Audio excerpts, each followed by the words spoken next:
Welcome back to Business Live. My name is Sandra Esenamapeno. The Bui Power Authority seems to be saving the nation from a terrible power situation as there are indications of challenges in the energy sector. Since September, the peaking plant, which is designed to come on stream during peak hours, is now operating regularly. On December 11, all turbines were turned on to produce power to the tune of 395 megawatts. Odilia Ntiamwa was at the Bui Power Plant and has come through with the following report.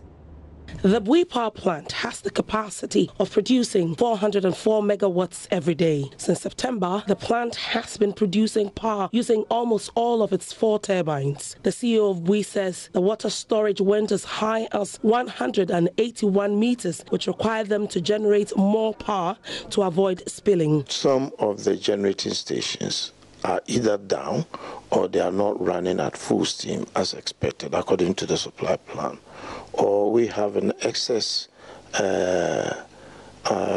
water in the reservoir, and if we didn't do that, then we might have to spill. From September, the rise was quite impressive. And this is the highest so far since we started operations that we've got into. Though they have this capacity, Gridco can decide to hold on to it if all power plants are working, since the Bui Power Plant is a peaking one. There are indications that some thermal plants are struggling as gas from Nigeria has become a thorny issue. Samuel Kowansa, the director of power at BPA, says the Bui situation has come in timely to save the current event. Calm is expected to be achieved by the close of this year. If there is a problem in the system, we are called upon.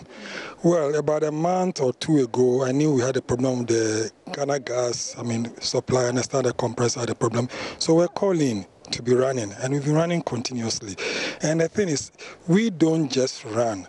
The system control, that is a department under Gridco, they will call us, look, because they have a broader view of the system. Depending on what is happening in the system, they call us and we run. Maybe there's a shortfall, they expect a generation from another power plant, it's not coming, they will just call us to run. So that is why we've been running almost 3 units continuously for over 2 months. The Bui Power Plant generates VAS, which helps to stabilize power or voltage in the 3 northern regions. So let's stay on this development because it's our big story for tonight, and my colleague Odilia Ntiamwa is here for more. Odilia, welcome to Business Live. Thank you, you know, from your engagement on the ground, do you sense, do you have a feeling that we are heading towards some power crisis sort of? I wouldn't say that if gas supply becomes constant and the thermal plants are running, but the indications I get are that if we do not solve some of these problems, then the cheapest form of energy is the one that we're going to be relying on for a long time. And you know that hydro is quite inexpensive as compared to the other mix. And so we're currently doing the hydro from Bui because, one, it's available, because if you take a look at the story, water was actually even hitting their threshold where they were going to spill. And so if you have that renewable energy, then why don't you just use it? And then also it's cheap, like I've said. So definitely they would want to use that. You will know that with car power and some of the other agreements that have been signed, whether we take the power or not, we're going to pay for them. Right. And so we better use them. But for thermal, which uses gas and other sources of energy, if we're having crisis there, then we perhaps will have to pause that for the available power that we have. We've been generating quite a lot when it comes to the threshold that the nation needs so that we export some to Burkina Faso and some other neighboring countries. And so for us, what we're doing currently is that we have reached our limits in terms of we've stretched ourselves to the limits.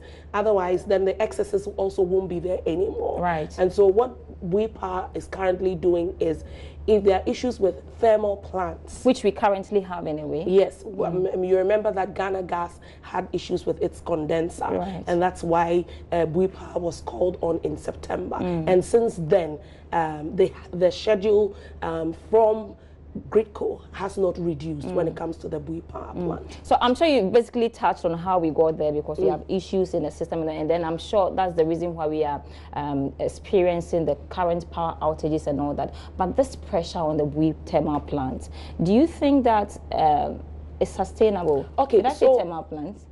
Yes, okay. It's not a thermal plant. It's a hydro plant. The hydro plant. So what is happening now is that I was told that by December this problem should have ended.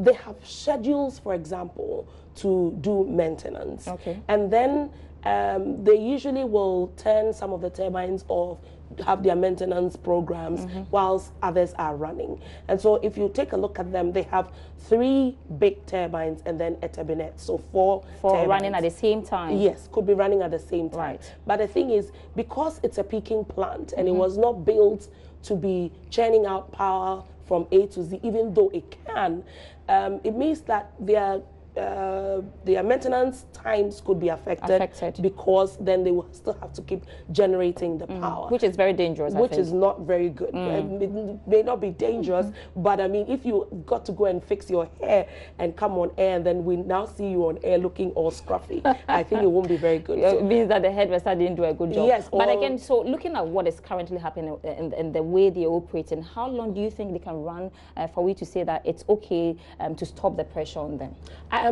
Once Gridco calls for the power, they've got to provide. Right. But what the director for power told me was that by December, by the close of December, this would have ended, and then they would have come back to their original schedule of just providing power during peak hours. That's from 5 o'clock, up to the next morning. Do you also think that the energy sector debt has a role to play in all this? Mind you, a lot of institutions, especially the public sector, they are heavily indebted to the ECG. So would you say that it has a role to play? Yes, it definitely does have a role to play, because if we owe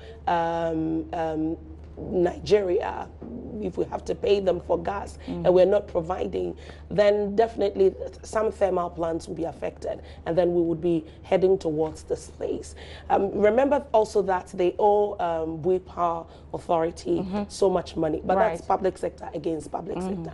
Now, my joy was that we were going to expect that when Morocco comes on stream, then they were going to take that aspect of their operations. Cost, But what I gather from the CEO, which will be playing that aspect of the interview tomorrow, is that actually their dealings with ECG will still be very heavy. Which is quite, ECG, it's a which new, is contradictory to very what, contradictory to what we know. been put out there. I so see. I'm sure tomorrow we'll get into the details of all right, that. Grateful having you on Business Live. That was my colleague Odilia Ntiama giving us all the update from the Bui power plants. And let's move to our headline story tonight. CalBank has been given the go-ahead to transfer 50 million cedis of its income surplus to its stated capital to meet the December deadline for the minimal capital requirement of 400 million cedis.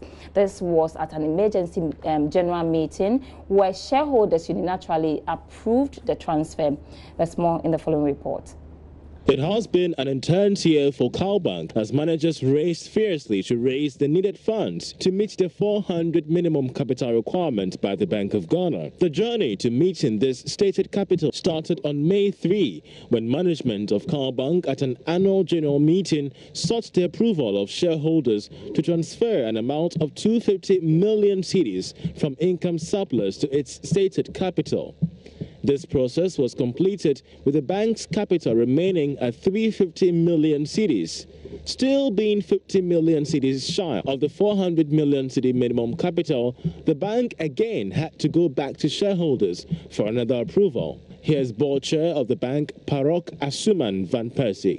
To enable us complete our capitalization process and to enable us comply with the Bank of Ghana minimum capitalization requirements. At the end of the meeting, shareholders voted massively in support of the transfer. Managing Director of CalBank is Frank Bracco Edu Jr. Shareholders to pass that resolution. Once that resolution is passed, you need the central bank to agree that your audited results are acceptable, and then you just register the increase at the Registrar Generals. That's all. What will be the focus of CalBank with its 400 million cedis capital? Are you going to? Our focus won't change. Don't forget that the whole process of capitalization when it comes to CalBank was there was no injection of fresh capital.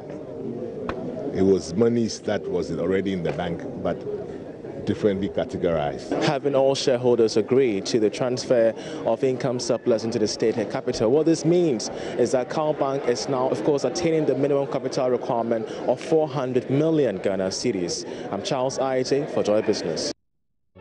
Thanks so much, Charles Aite, for that report. Last minute preparations. Yeah, and after today is going to be 7 more days, for working days, I should say, for the banks to meet the minimum capital requirement. We know ADB is still not ready yet. The latest we know is that Prudential Bank has met that amount. We know that the Bank of Ghana has approved the merger between First Atlantic Bank and Energy Commercial Bank. We're watching that space for you. Thanks for watching Business Live. My name is Darryl Kwao. And my name is Sandra Esenam. Do log on to myjoyonline.com/business for more business updates. Have a great evening.